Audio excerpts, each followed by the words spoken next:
Je m'appelle Viviane de Beaufort, je suis professeure à l'ESSEC depuis 30 ans, mais aussi lobbyiste à Bruxelles. Et je suis très engagée sur la question d'égalité hommes-femmes et de l'entrepreneuriat au féminin.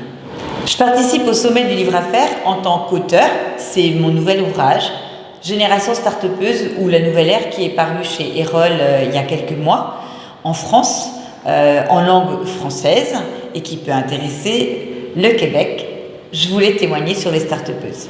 J'ai l'habitude de faire des livres techniques parce que je suis une juriste en droit des affaires. Ce livre-là, c'est un livre auquel je tiens.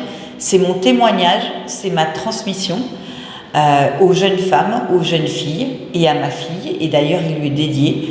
Je voulais parler de toute cette jeune génération qui crée des entreprises.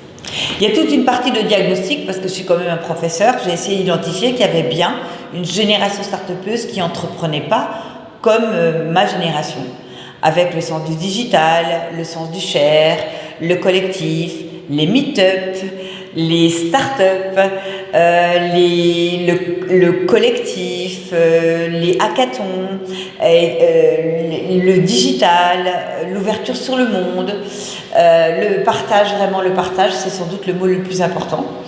Et puis l'autre partie, c'était des interviews, parce qu'il faut incarner, il faut donner de la chair à un bouquin.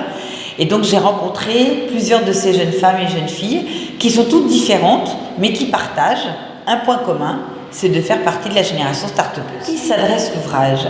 C'est une bonne question, à bien y réfléchir. Je l'ai fait pour les start-upeuses pour les aider. Je l'ai fait pour les créatrices d'entreprises de mon âge pour leur donner envie de s'inspirer de ces jeunes femmes. Mais au bout du bout, il y a tellement de choses dedans. J'ai essayé de faire émerger le changement de modèle, tout simplement, de l'entrepreneuriat, l'ouverture au monde. Donc ça peut intéresser des étudiants, et ça peut intéresser des femmes qui rêvent de créer mais qui n'osaient pas, des hommes qui rêvent de créer et qui n'osaient pas, des salariés entrepreneurs, puisque maintenant tous les statuts permettent de créer. Donc c'est un livre grand public. Je suis honorée, je ne suis pas seulement ravie, moi je suis honorée de participer à ce sommet, je l'ai découvert. Je trouve que c'est une idée absolument géniale d'identifier des auteurs et de les faire découvrir avec ce format-là. Comme j'aime bien faire des choses, au-delà du témoignage du livre qui est l'objet de notre interview, je tends la main au Québec en disant que le club Génération Start-upeuse que j'ai créé ici, on pourrait peut-être aller le faire puisqu'on utilise le digital au Québec pour aider les start-upeuses du Québec.